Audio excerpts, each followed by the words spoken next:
Bonjour et bienvenue dans la météo du Bitcoin, j'espère que vous allez bien. On arrive, bon je l'ai déjà dit hier mais c'était déjà le cas, et tant qu'on sera dans cette zone, ça sera une période intéressante, ça veut dire un niveau intéressant. On arrive sur des niveaux intéressants et psychologiques et aussi techniques, hein. C'est-à-dire le support weekly. On est ici dans cette zone là, on va virer Ishimoku. On est dans cette zone-là d'accumulation qui qui a donné l'impulsion précédente vers le haut. Donc c'est une zone qui a trouvé déjà des gros sous par le passé et des gros sous qui ont été amplement récompensés. Donc généralement ça motive pour éventuellement y retourner. On est venu toucher au poil de couille près le support sans le casser. Donc c'était une bonne location d'entrée. C'est pas toujours le cas. En général, on va souvent un petit peu plus loin. Ça n'a pas été le cas ici. Et malheureusement, ça laisse quand même dans l'expectative. Et alors, ces stops-là, on les laisse? Oui, non, peut-être. À l'époque de Arthur BitMEX, à l'époque de l'hégémonie de BitMEX, on avait beaucoup de chasse au stop. Et on a vu que la nouvelle, on va dire, la nouvelle méta de ce marché, c'était de ne pas les chasser justement. Ah, t'attends la chasse au stop, fuck you, tu l'auras pas. Hein, on a vu ici, t'attends la chasse au stop, fuck you, tu l'auras pas. T'attends la chasse au stop, fuck you, tu l'auras pas. Et du coup, c'est d'un coup, alors qu'ils n'ont pas marché pendant tout 2019, tout 2020, tu te retrouves avec 2021, fin 2021, les W qui marchent. C'est nouveau quoi, les W marchent alors qu'ils n'ont pas marché quasiment pendant presque 3 ans. Donc les W bottom je veux dire comme pattern. Regardez ici par exemple le M des plus parfaits. Et pourquoi c'est comme ça? Mais ça peut changer, hein. Il n'y a rien de fixe dans le marché. Ça veut dire qu'il y a des stratégies des fois qui fonctionnent et des fois il y a des stratégies qui ne fonctionnent pas. Et des fois il y a des stratégies qui fonctionnaient, qui ne fonctionneront plus, etc. etc. Et ce qui va être important c'est de s'adapter. Et parfois admettre que ça ne se passera pas comme prévu, hein. Il y a des gens qui disent comme prévu, mais bon, en fait, on prévoit, voilà. Le marché fait bien ce qu'il veut. Donc, ceci étant dit, on remarquera qu'on n'est pas allé chercher ici. Et l'explication qui peut être trouvée, c'est que effectivement, c'est des grosses zones de liquidité en dessous, où ce sont de grosses zones de liquidité en dessous. Liquidité, ça veut dire volume. Il y a les stops, il y a les liquidations, il y a pas mal de choses. Mais vu que c'est pas évident de choper du volume sur ce marché, hein, pour des baleines, parfois ça peut être plus efficace de couper l'herbe sous le pied. C'est-à-dire qu'une baleine coupe l'herbe sous le pied et absorbe tout le supply pendant que les gens envoient tout ce qu'ils ont et que les autres n'achètent pas. C'est-à-dire que volontairement, des traders avisés vont se retenir d'acheter et donc ne pas capturer un volume qui va être capturé par quelqu'un qui aura les couilles d'acheter peut-être 200 ou 300 balles plus haut. Vous voyez ce que je veux dire? Si vous ne voyez pas, avec le temps, vous comprendrez. Donc, on est dans un marché là qui a tendance à respecter ces lows depuis quand même pas mal de temps, hein. Ici, vous voyez. Et c'est assez... ici, ça avait commencé, et si ça avait aussi commencé bien avant.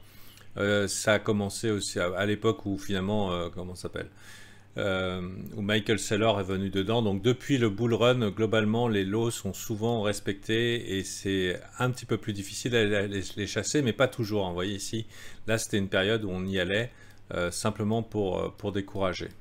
Ici pareil, il y a le low ici, on va en dessous, on décourage, on y va. Ici il y a le low, on va en dessous, on décourage, on y va.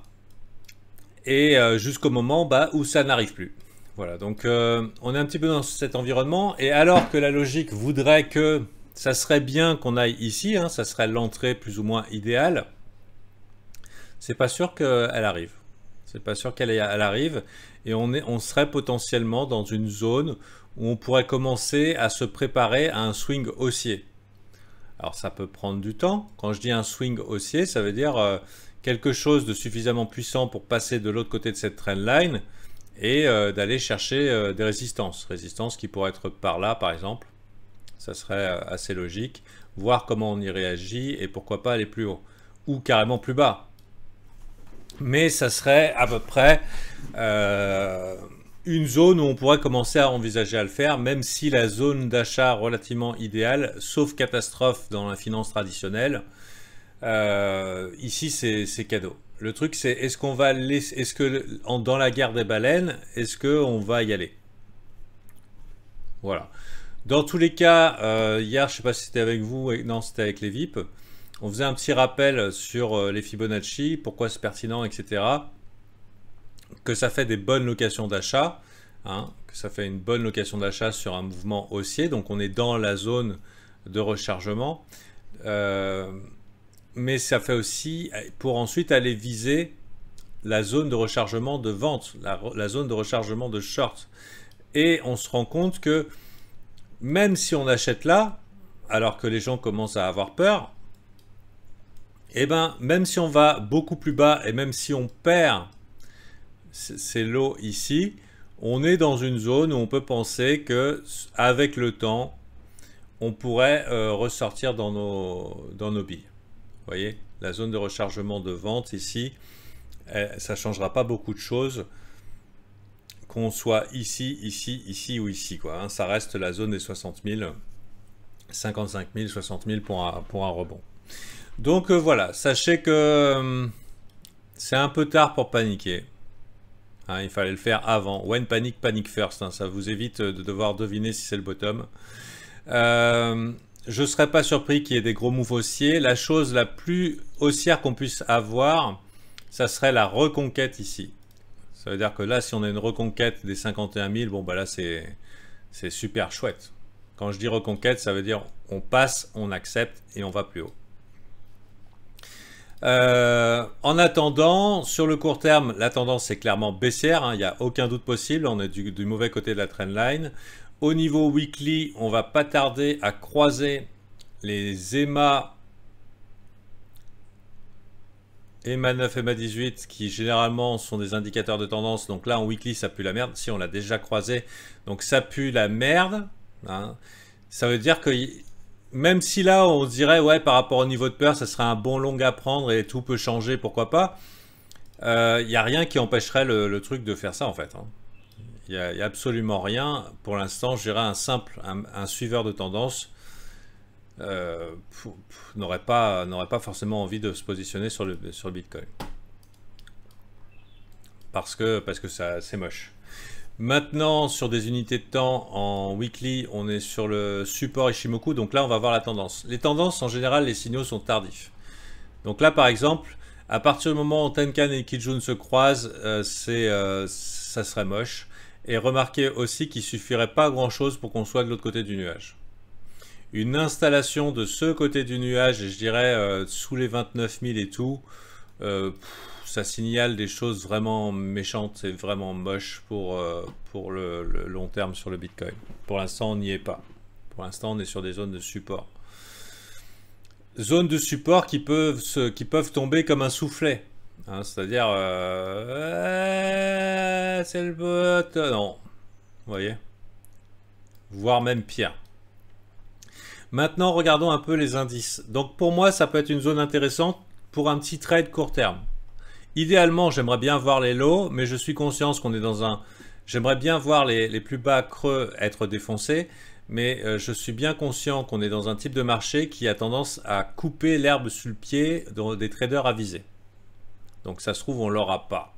Ça reste une bonne zone pour moi, pour commencer à risquer mes sous en mode DCA. Idéalement, j'aimerais attendre un peu la fin de journée pour prendre une décision. C'est-à-dire, j'aimerais attendre 15 heures chez moi, donc c'est-à-dire 13 heures chez vous environ. Ça serait le moment idéal pour prendre une décision, mais je ne serais pas surpris que ça aille relativement vite vers le haut. Peut-être pas pour un bottom, hein, mais juste une belle chandelle de ce style-là. Voilà. Donc, ceci étant dit, regardons la finance traditionnelle. Le S&P 500, c'était bien moche hier, mais il a retrouvé du poil de la bête. Hein. À peu près pareil que notre ami Bitcoin, hein, forte corrélation. Le truc, c'est que il n'y a plus trop de danger maintenant. Ça veut dire qu'on a bien fait peur, on a bien ravalé. Donc là, est-ce que vraiment on peut considérer que ça y est, on est en tendance baissière? Le S&P 500 a clairement dit non, je n'irai pas traverser mes lots pour l'instant. Je n'irai pas m'installer dans une tendance baissière. En sachant qu'il y a... voilà. Alors que le Nasdaq a bien fait un triple top en daily, mais du coup, de par la forte corrélation, il y en a un qui a pris les devants par rapport à l'autre, et celui qui... Et en général, ils se suivent. C'est-à-dire c'est très rare qu'on puisse avoir un Nasdaq en tendance baissière, voire même quasiment impossible, et un S&P 500 en tendance haussière. Donc en général, quand il y en a un qui va perdre ses lots, soit tu vas essayer de rattraper celui qui va rattraper l'autre, et vu comment ça c'était relativement bullish et que finalement on n'est pas si loin de la TH du plus haut sommet, hein, on n'est qu'à 3%, ça peut arriver dans la journée, et ben le bon play, c'était globalement de long Nasdaq, ce que j'ai fait hier soir. Parce qu'on a du coup une réintégration dans le range et un potentiel retour ATH. Pourquoi? Parce que lui, il allait chercher le pool de liquidité. Eux, ils se sont bien chiés dessus. Maintenant, faut voir. Le truc, c'est que si jamais le Nasdaq vient perdre là, clairement, il indiquerait qu'on part en tendance baissière. Pourquoi? Parce que ce qui est fait n'est plus à faire. Pourquoi aller chercher des stops alors qu'ils ont déjà été cherchés? Vous voyez ce que je veux dire? Enfin, si vous ne voyez pas, un jour vous verrez.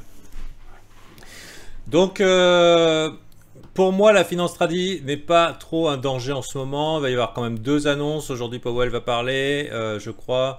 Et puis, il va y avoir aussi les annonces du CPI. Alors, je ne sais pas trop c'est quoi, mais globalement, c'est des événements qui sont mouvementés. Et on attend pas mal de choses. Donc il suffit qu'il y ait des bons petits discours. Surtout après une baisse, en général, ce qui arrive, c'est ça baisse. Ah finalement, ça va pas si mal, tu vois. Et puis du coup, les gros poissons font leur beurre, comme ça, sur la volatilité. Je vous rappelle que les États-Unis n'ont pas pour incentif de faire cracher le stock market. Hein. Ce qu'ils veulent, c'est que ça monte. Leur économie, leur dette, tout leur système repose sur le fait que les indices boursiers montent et ils feront ce qu'il faut. Après, si jamais ils disent non, mais c'est bon, l'inflation d'abord, on allège notre portfolio, etc. Je veux dire la Fed, bon là on vit avec et puis un jour viendra peut-être le jour du dégueulis, mais pour l'heure, ça c'est plutôt ok. Surtout avec un S&P 500 qui ne suit pas. Donc ce qui laisse penser que le Bitcoin n'est pas trop sous la menace du marché traditionnel. Surtout qu'ici en 4 heures, il nous a fait une belle mèche, un beau pattern, chasse au stop, un peu comme le Nasdaq, revenu, haut du range. Maintenant, il fait quoi? Je dirais qu'on n'a pas envie de le voir remanger la mèche ici. Si on le voit remanger la mèche ici, c'est pas un bon signe. Mais ça me déplairait pas qu'il y ait un gros dégueulis et ensuite on reparte. Mais voilà, après, pour moi, on commence déjà à avoir fait un bon gros travail de sap, de purge. On arrive, on est bien dans la purge, là. On a bien purgé. Donc à voir, à voir, à voir. Ça se trouve, on va avoir 3 mois dégueux. Mais je n'exclus pas l'idée qu'on pourrait avoir 2 bons mois pour finir dans l'euphorie la plus totale, avec un 13 mars 2020. Voilà. Quelque chose comme ça. Ça me paraît pas du tout exclu de... non, quelque chose comme ça. Un rallye post-midi bear market, là. Et ensuite, la fin des temps. C'est pas inenvisageable. Donc ce qui nous ferait quelque chose comme ça... Vous voyez?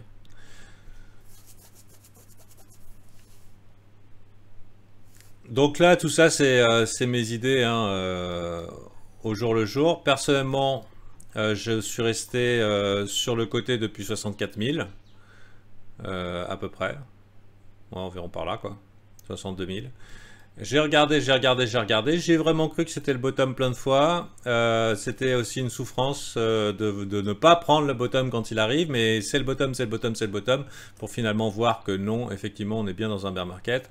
Et pourquoi cette mèche, ça sera différent aussi, hein, parce que la tendance pour l'instant est baissière.